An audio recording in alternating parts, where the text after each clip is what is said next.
Okay, so we're about 2 minutes from to get started here. Okay, so Carl is saying that he's here to attend to want to become a better, to be a better leader or learn better leadership practices. Carl, if you can share with us your title or maybe what company you're with, that'd be helpful as well. And again, folks, we're about 2 minutes from getting started. So for those of you that are just coming in, just type in the chat box your name, either your title or the company you're with, and also your interest in empowering leadership principles. That would help us tremendously. And we'll get started in a minute here. And also, if you're new, you can also type in whether you can hear us fine. We'll get started. We'll get started here.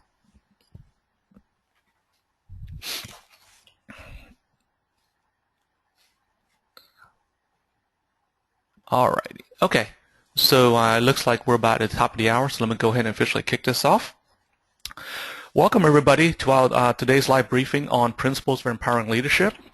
And presenting today is Mr. Preston Pond. And Preston is an expert in leadership and organizational development with over 30 years of hands-on experience in a variety of industries in several countries. And past and current clients include household names and mid-sized firms such as AT&T, Capital, Champion International, Ford Motor Company, Colgate, and Cisco System. Preston is also the co-founder of the Center for Organizational Design, and he's also published dozens of white papers on the topic of high-performance leadership and organizational development. And for the next 30 minutes, Preston's going to share with you principles for empowering leadership. There'll be a live Q&A session at the end, and you can type in your questions using the chat box throughout the presentation, and we'll be answering them live at the end. My name is Alex. I'll be moderating the chat box, so I'll be helping fielding those questions for Preston right there. And as a reminder, for being an attendee, you'll get a checklist that captures the main ideas from this presentation. So please join me now and welcome Mr. Preston Pond, a co-founder again of the Center for Organizational Design. And then for the next 30 minutes, he's going to be sharing with you principles of empowering leadership. So Preston, the floor is entirely yours, and I'll fade into the background. Okay. Thank you, Alex. I'd like to welcome everyone wherever you are. We're excited that you're interested in coming to our webinar and talking about principles of empowering leadership. You know, there is a lot of discussion these days about leadership. I think there has been during my whole career, but it continues. And one of the questions I would ask you to ask yourself is, how is this related to my business? We hope to do some relating of it today. So if you move this next slide where we look at more leadership needed, research tells us that about 75% of workers are disengaged from their jobs, 20% are actively disengaged, only 1 in 4 report they work at their potential, 1 in 2 work just hard enough to keep their jobs, and 3 out of 4 say they could be significantly more productive. You look at this slide and that research, and what you see is that there's a lot of untapped human potential in most organizations. The conclusion we draw and the experience we've had is that there is a lot of need for leadership, active leadership, to harness this kind of potential. So leadership that focuses on the right things and builds and sustains growth potential is what we see is needed. We've seen that. And companies need leaders to engage employees and understand and achieve their vision and their strategy. That's why more leadership is needed. It's helpful here to talk a little bit about the difference between managing and leadership. This has been a topic of interest for many of our clients when we do leadership training, talking about what managers do and what leaders do. I had an experience actually last week with a general manager, a client, and we were talking about his managers and supervisors, and he shared with me that they don't trust their people to get the work done and to do it right, and they feel like they have to do it themselves. And so they do a lot of prodding, a lot of controlling and directing. And then he shared that employees are afraid they'll make mistakes, so they don't feel they can make decisions point of action. And there's this kind of tug of war between his managers and supervisors and the employees. Well, my question is, do you have this problem? And what what are your managers doing? Are they managing or leading? So let's talk about the leading part then. This scenario, this general manager where there's the tug of war, is pretty typical of traditional leadership situations. And so typically on this slide, what you see managers doing is they're focusing on doing the right things. And by the way, we're not saying any of these things are bad. Doing the right things, focusing on things, they're trying to maintain stability. They do a lot of organizing, controlling, and directing. They provide technical support, solve problems, make assignments. Now, the question I have for you is, in this model where managers direct, prod, and prod, who is more responsible for results, the manager or the employees? And the answer that we would give you is that the responsibility for results is still on the shoulders of the manager, more than the employees. And that manager is often afraid to let go of control and delegate full responsibility to employees. And typically, the employees are waiting for the managers and supervisors to tell them what to do. This is not empowerment. It's not, the managers aren't bad, they're doing good things, but it's not what we would call empowerment. So when people feel like they're being controlled or there's being managed or prodded, we often hear that they'd like to get rid of management. And our experience is that people don't want to be managed, they want to be led. We manage things and we lead people, and leading people is what leadership's about. And it's different than managing. So if we look at this next slide here, we believe that leadership is about working through others and transferring responsibility for performance and results to their shoulders. That's what empowerment really means. And if you look at these three bullets, there's three things that is the essence of leadership. Leaders need to create a clear and compelling vision. People need to know what that is. Second is leaders need the power to translate that vision into reality. This means that they're operationalizing it so people can connect their work to the vision. And then third, the ability to rally people behind that vision is really capturing their hearts and minds, helping create the passion, getting commitment from people. It's interesting to note that empowering leaders need to do all three of these things, not just one of them. And they're not the same, it's not the same as managing. So there is this story about General Schwarzkopf during Desert Storm, being at a military base camp and watching a sergeant that was pretty hard on his people. And he took the sergeant and took him out, he invited him out to the airfield, and because he wanted to teach him a lesson. So he took him to an airplane and he said, "Sergeant, command that airplane to move." And the sergeant did it. And then General Schwarzkopf said, what have you learned? And he said, "I don't know, sir." And so then he walked him over to a tank and said, "Command that tank to move."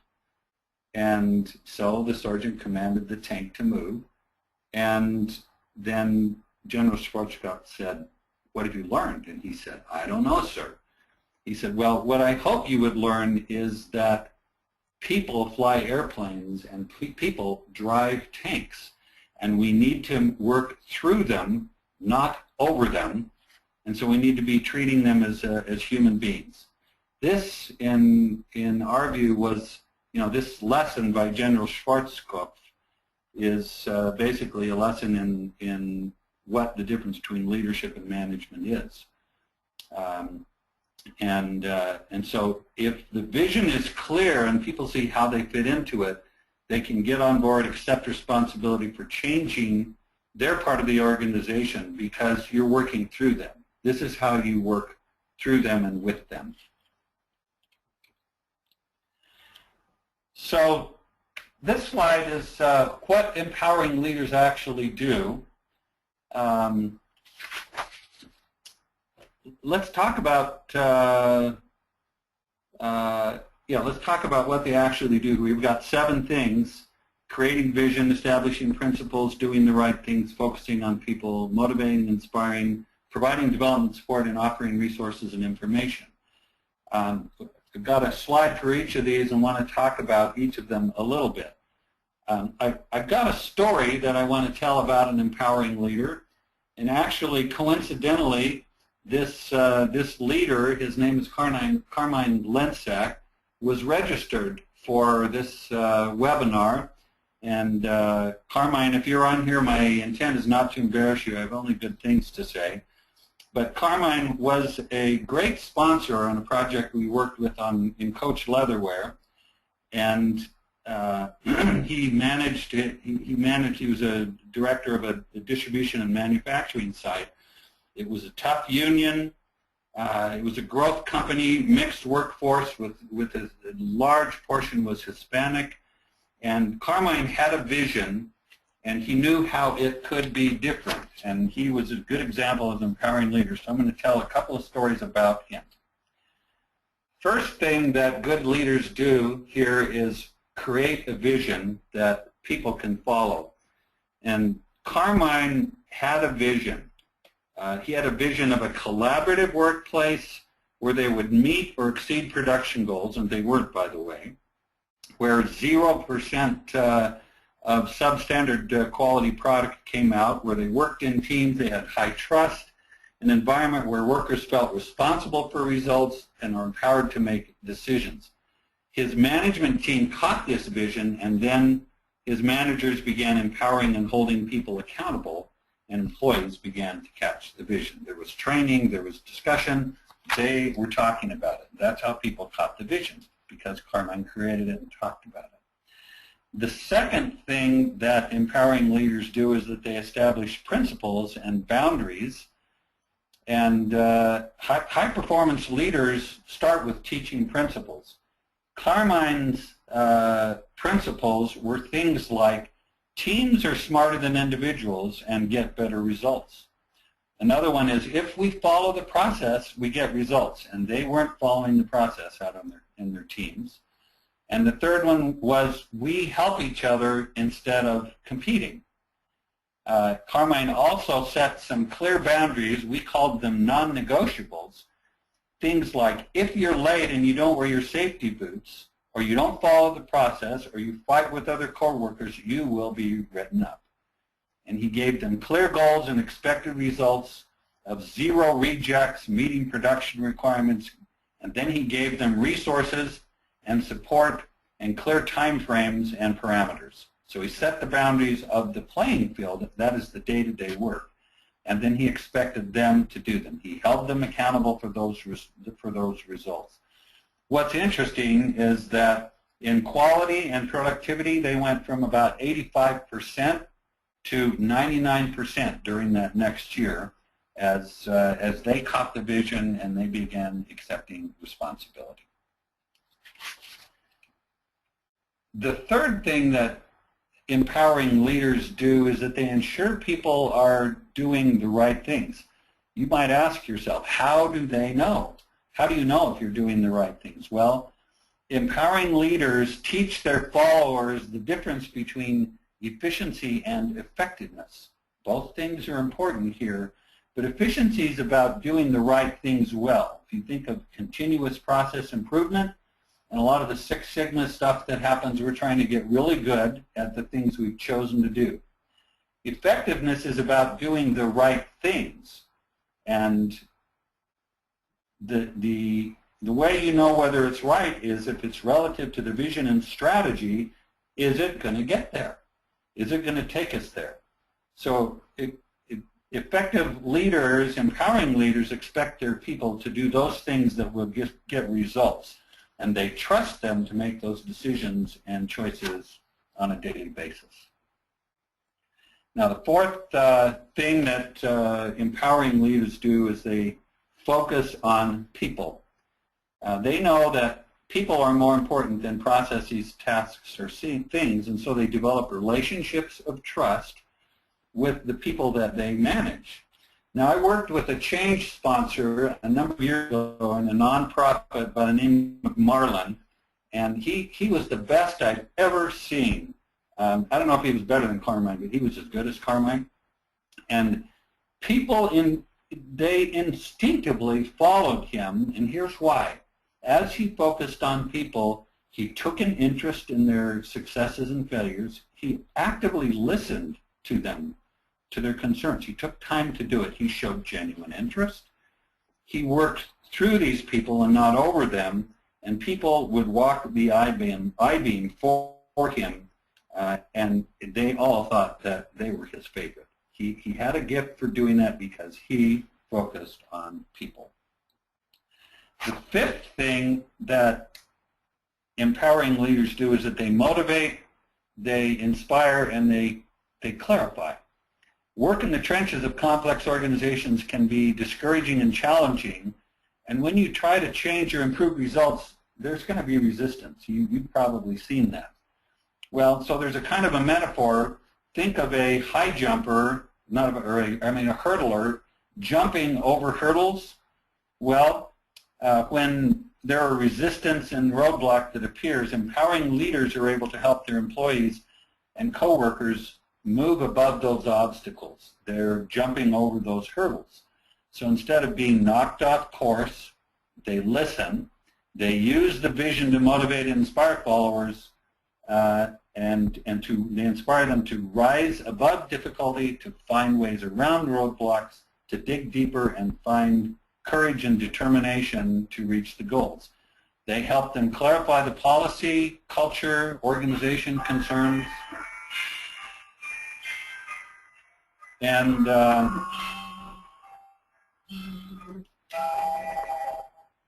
this is, what I want to say is this is coaching at its best. I had my phone on and I shouldn't have had it on. So they're lifting them and inspiring them. Now the sixth thing that empowering managers is that they provide developmental support. I'd like to note that there's a role shift here, certainly away from that managing people slide that we showed, where they, instead of doing the day-to-day work, they have time to provide resources and support. They provide coaching. They fight battles in the larger organization. They protect and support decisions by employees, and they show that they're on the same team and that they have their back. They don't do the day-to-day work, but they support, they back up, and this is a different role. So providing support is sixth. And finally, the seventh thing that empowering leaders do is that they offer resources and information. Have you discovered that it may be difficult to get resources in the organization or to have information accessible? Well, information is critical to empowering others. It informs their decisions, it oils the wheels of collaboration, and it helps people know how they're doing. So it helps them know what will work and what won't work. Empowering leaders provide that information regularly and openly. They find the forums that are needed. They create communication systems, they provide feedback, they provide access to information and create the success of job projects. So this provides access, or they provide access to that critical information, and that's what empowers the people. They also provide budgets, time, technical support, and so this resource and information becomes the lifeblood for employees who own the playing field of the day-to-day work and are striving to really produce great results. Empowering leaders make sure that they have these resources and this information. Now, we've covered the 7 things that empowering leaders generally do. I want to note that this is not fluff. Empowering leaders, if they do these things, they really do improve results. Empowering leaders practices can improve productivity by 20 to 30%, as you see on this slide, and it helps build long-term sustainable results. It's not just short-term gains. So if empowering leaders create vision, establish principles and boundaries. These are the 7 things. Help people do the right things. Focus on people. Use the vision to motivate and inspire. Provide development and support, and offer resources and information. Here's the promise. Their employees will feel supported and trusted. They will be empowered on the playing field to do the work wholeheartedly, and they will feel responsible for results and drive and achieve outstanding results. Better results than you could get if you got your whip out and commanded them to do the work. That's what we know about empowering leaders. It really does get you results. So the kind of the summary here is that managing is an important skill for any organization, but managers focus on things and control and direct others, and that's different than leadership. So the essence of empowering leadership is that they create a compelling vision and they rally people behind it. And the second thing that empowering leaders do, in summary, is that they lift people to new heights, they establish principles, they set boundaries. Remember, Carmine did that, and they inspire people to do the right things. We need more empowering leaders, and we encourage you to think about to what extent are you managing versus you're actually being an empowering leader and transferring responsibility to your people so that they own the playing field. We have tools to help your organization become high-performing and your leaders to become empowering leaders. And so we hope to continue dialogue with you in the future about that, either on our webinars, live, or some other way. We'd like to thank each of you for participating today. And I think we're ready to start taking some questions. Is that right, Alex? That is the case, Preston. So again, folks, my name is Alex. I'll be helping to moderate the questions here. And first off, Preston, thanks for presenting that those very powerful principles so concisely there. And folks, so again, use your chat box to type in your questions right there. And while that's coming in, I do have some common questions here about this, Preston, if I may, while we're getting some of the questions coming in right here. Okay, so a question that's asked about this comment is, if you right now you made a distinction of a manager versus a leader or empowering leader, what are some recommended practices for somebody that say they want to transition now that they understand the distinction to transition from being a manager to a leader? Okay. One that comes to mind quickly is stop doing the day-to-day work. If you get in and override your employees instead of supporting them to do it, it'll make a huge difference. And the second one that's pretty commonsensical, but apparently is not intuitive to a lot of managers, is the idea of just standing back and listening to what their needs and their concerns are. And this is a mind shift. Instead of thinking, I as the manager am supposed to do all of this and fix everything, the gift that you give them is to listen to what their needs and concerns are and let them figure it out, and so they process it and they take responsibility. That's a big shift. You're thinking about how can I help them do it instead of how can I make this get done? How can I fix this? How can I strong arm it to get the job done? I think it's quite different if you think about it, and if you experience it, you'll see that your people respond differently. Okay, Todd, that was my way of summarizing your question right there. If that answered your question, then if you still need more clarification on that, then feel free to type in the chat box again. I'm going to go to the next question here. And this is from Athena, and Athena said, to get the CEO and key executives on board, where do you start the conversation? I'm sorry, where do you start the discussion about this implementing? I assume she means implementing these principles at her organization. Right. I think that's a great question, Adina, and it's certainly worth thinking about, because if you don't get them on board, you won't reach that vision. If you look at what are the practices what do empowering leaders do? They create a clear vision, and I would start with that vision and take it up. Now, it might be a shared vision of those CEOs and executives. If it's not, I think we would suggest that you get them involved in the creation or selling it to them, so that they understand what it is. They sanction the resources, and they sanction you allowing people to do it.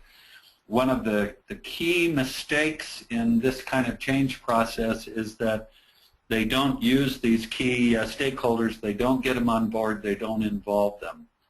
And so the how is you have to get in front of them.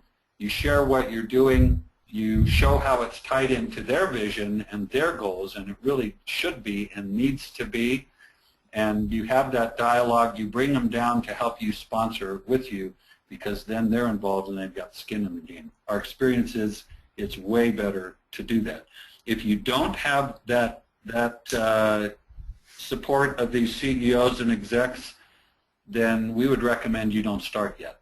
You know, you can start a pilot and bring it up, but it's riskier. It's better to have that support and get them on board with your vision before you go down to get your troops on board. Preston, can you go to the next slide? Because I want to just recommend to Athena. We have a web address on the next slide. If Athena, if you can basically go to this website that's on our page right now, or just send us an email at that address. Go to centerod.com/schedule, or email us at private@centerod.com. And if you can share more information, more detail, I think we can definitely dive deeper into that question right there.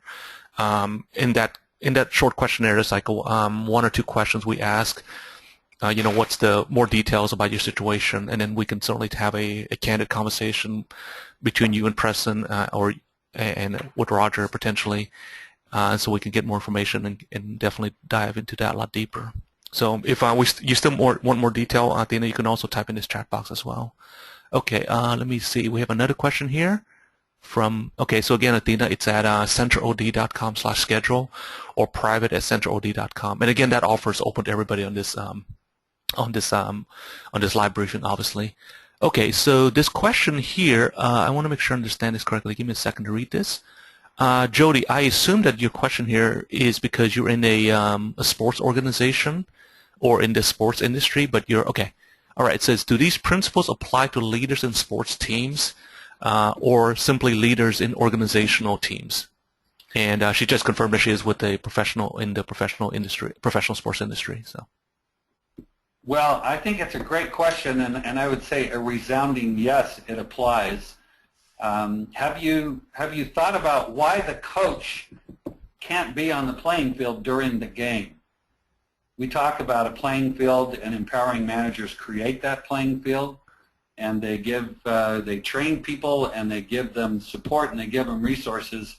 That is what coaches do, and so we really feel like it's very applicable, because they do all this coaching, and they can be there in practice on the field with them as they're teaching and helping support.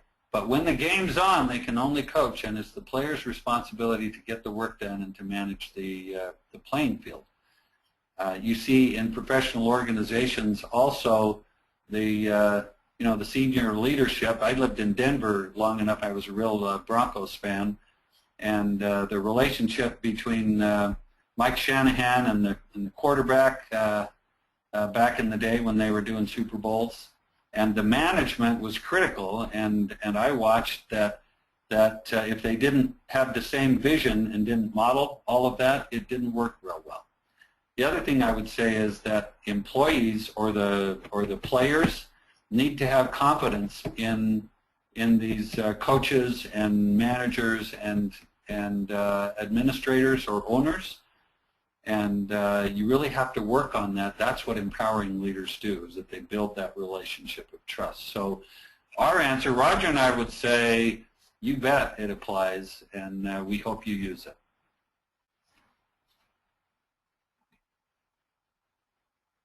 Thanks a lot, Roger. I'm sorry, Preston, for clarifying that. So, folks, we have a couple minutes left, so if you have any last-minute question, feel free to type into the chat box. And in the meantime, let me go ahead and repeat our invitation right here. For those of you that's more interested in learning more about the center and also how these principles, and if you're interested in applying these principles at your organization with your team to create the kind of results that Preston is talking about, then please, we would invite you to go to this website, again, at centerod.com/schedule. Again, that's centerod.com/schedule. There's a short questionnaire there with 2 or 3 questions, so we have a little more information about your situation, your organization. And then we love to schedule a 20 to 30-minute conversation between your organization and the center as well. And if you prefer using email, the email that we created specifically for this is at private@centerod.com. Again, that's private@centerod.com. Again, centerod.com/schedule, or if you prefer to use the email to schedule a conversation with us, that would be at private@centerod.com. Well, Preston, I'm looking at the clock right here, and to respect everybody's time, we finished right on the dot at about 30 minutes after we started. And so I want to thank everybody for attending. And again, I just want to remind you, as an attendee, we're going to be sending you a checklist of that summarizes these principles so that you have this as a reference. And have it in front of you. Just print it out, or just have it on your computer, and just use this to implement some of the principles that Preston has been talking about here. And again, for those who's interested in discussing further, we would also invite you to go to centerod.com/schedule, or email us at private@centerod.com. Again, my name is Alex. On behalf of Preston and Roger at the Center for Organizational Design, I want to thank all of you for attending this. And as I said, we'll be doing these as a series, and we'd love to have you attend our future briefing as well. And again, I want to thank everybody for their time, and I wish you a great afternoon. Goodbye, everybody. Goodbye.